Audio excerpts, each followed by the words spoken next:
Hi everybody and welcome to Ashes to Seeds, a queer insight of South Rome. This is an educational walking tour and my name is Eric, I'll be your tour guide.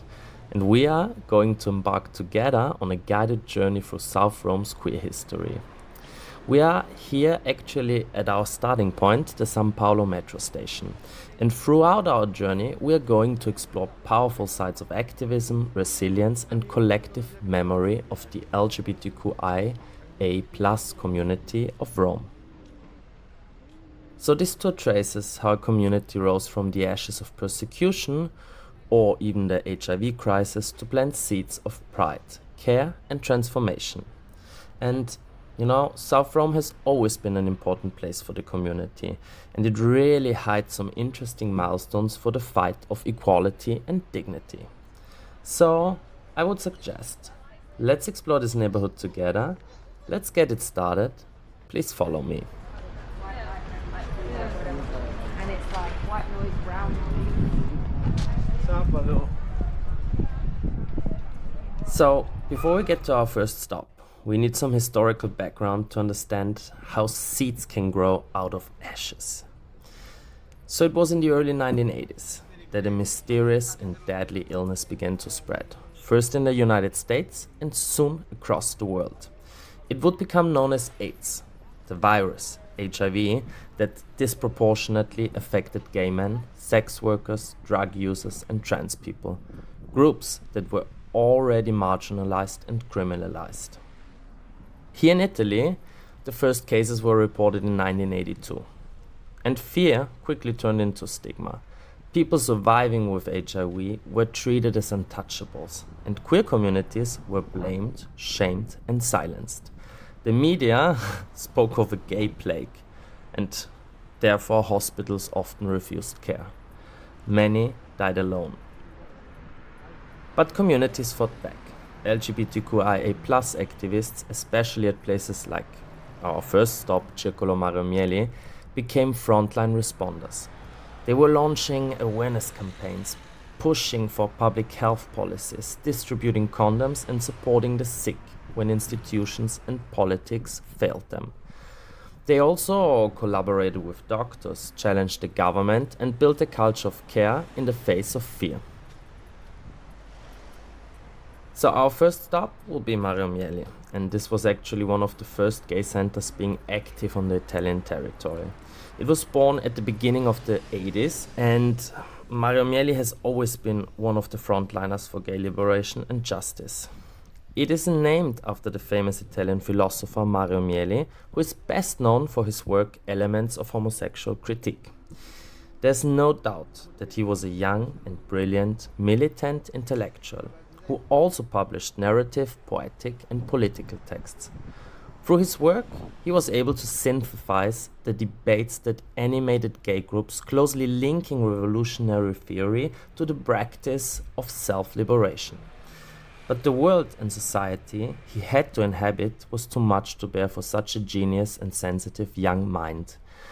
Mario Mieli committed suicide in 1983. He was only 30 years old. And besides his important work, he gave also his name to Circolo Mieli, a place that continues to fight not only against stigma, but also against sexual transmittable disease. They provide important services for the community, such as the distribution of PrEP, rapid tests, as well as psychological and medical support in general. In addition, the Circolo offers a broad cultural and social offer, organizing all different kinds of events like the annual Roman Gay Pride, the Mucca Evening, which is Rome's most important gay clubbing event on Friday, or drag contests, just to name a few. And while we will be visiting the inside of Circolo Mieli, Ali, one of the coordinators, will give us more details about how it all started. But really, before we go inside and arrive, which will happen in a few seconds, I would like you to reflect just shortly on everything that I've said so far as you listen to the sounds, both natural and urban, that surround us in this beautiful alley.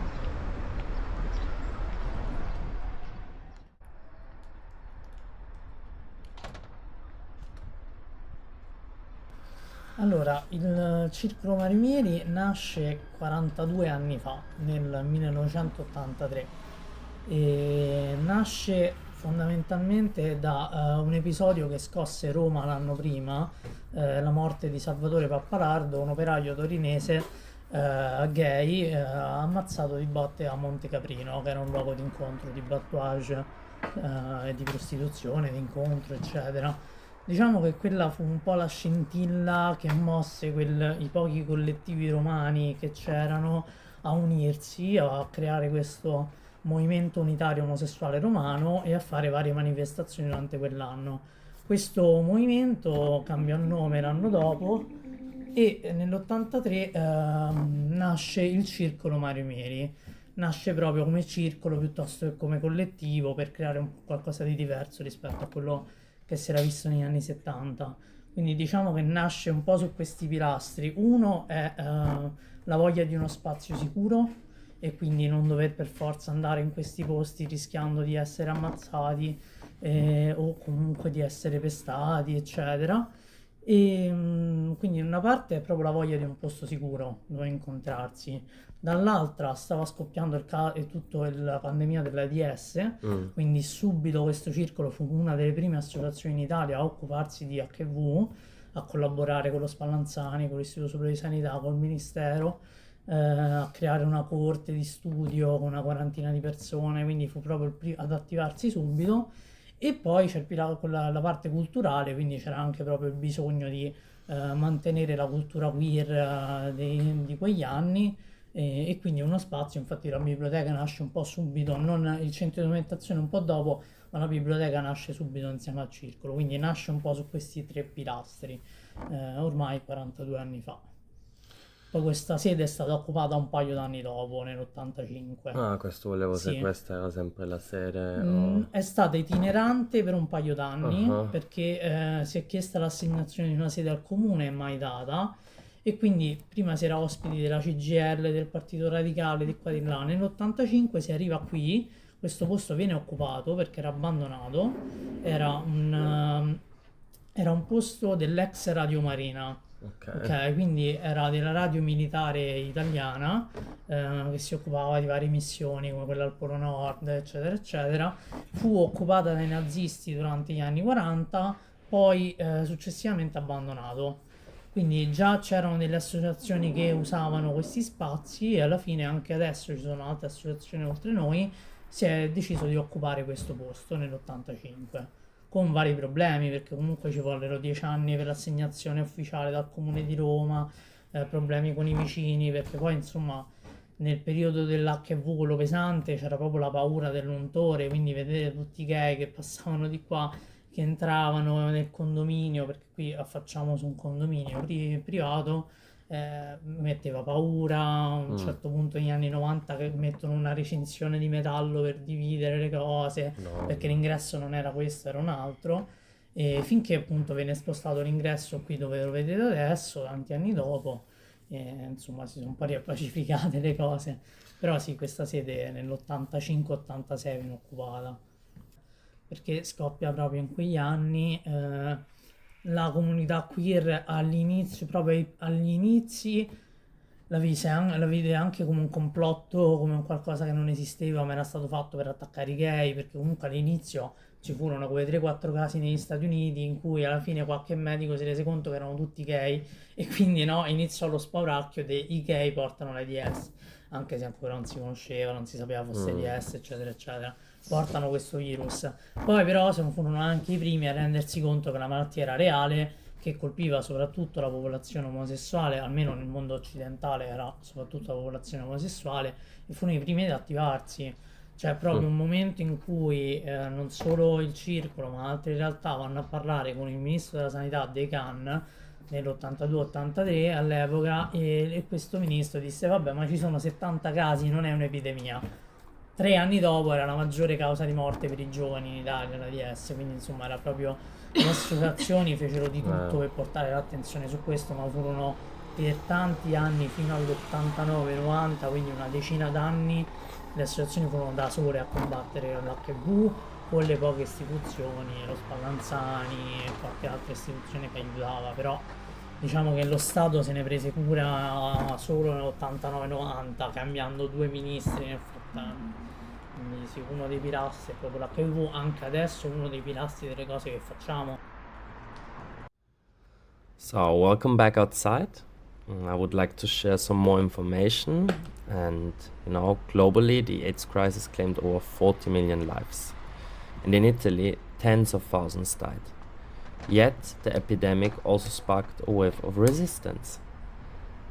But not only of resistance, also visibility and solidarity. And this actually changed the queer history forever. Those were the seeds that were planted.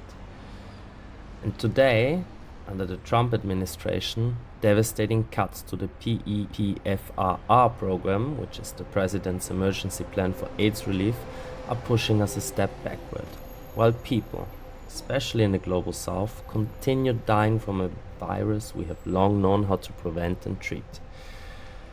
And we could imagine the HIV virus like a wildfire. It spreads fast, bypassing borders and all kinds of limits, dissolving bodies to the point that life extinguishes. However, the AIDS crisis also showed how resilient our community is. And it cannot be denied that we managed to plant those seeds of hope within the ashes of the past, that we should remember with a keen eye even today. So, we will now move on to our second stop.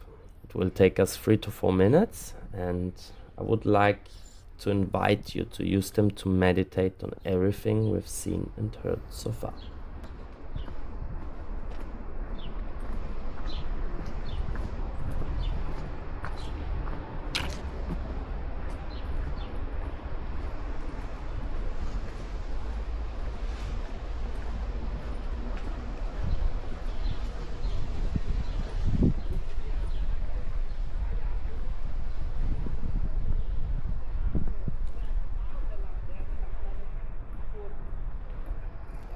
So how did the meditation go?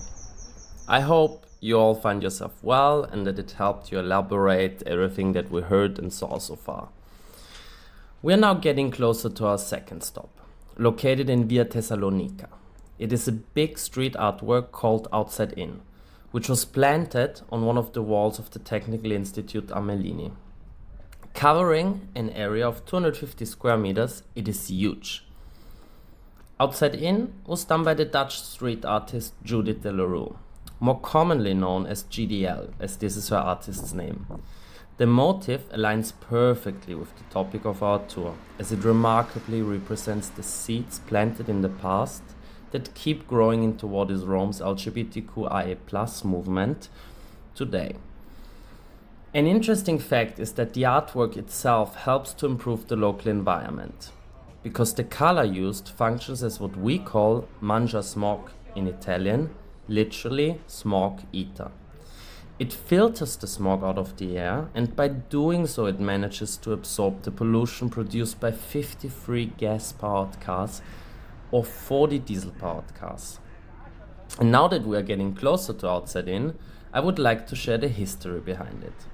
So the subject is Andrea Berardi-Curti, or how he was more commonly known, Karl du Pigné, his drag alter ego. Karl was one of the most important faces of the Roman gay scene, a reference and an icon. She co-designed and co-initiated the first Roma Pride Parade in 1994. She worked in the secretary of Mario Mieli and was also one of the most famous drag queens in Italy, performing every year at the Roma Pride, every weekend at the Mucca Clapping Night, and on top of that, she also founded cult programs like Sanremo Drag or the Eurovision Drag Contest.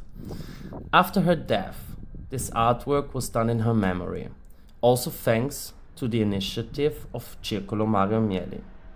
And now that we are already in front of it, I would like to draw your attention to the stunning artwork itself.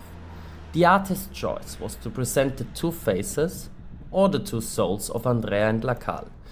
We see a woman and a man wrapped in a single cloth as their bodies intertwine and seem to merge in a subtle yet intimate dance. It is a beautiful memorial dedicated to the Roman Queen of Drag, that planted many seeds of queer visibility that continue growing in our generation's pride and rising confidence. Let's speed things up as we go to our third and last stop for today.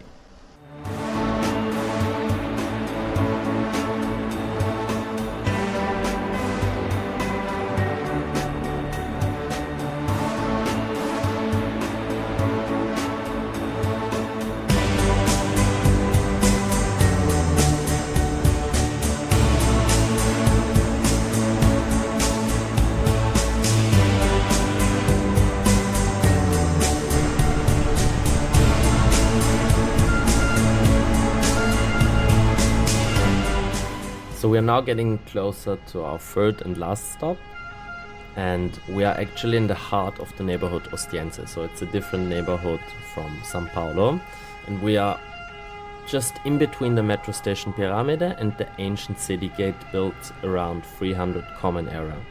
And then we are also surrounded by what is left from the ancient city walls.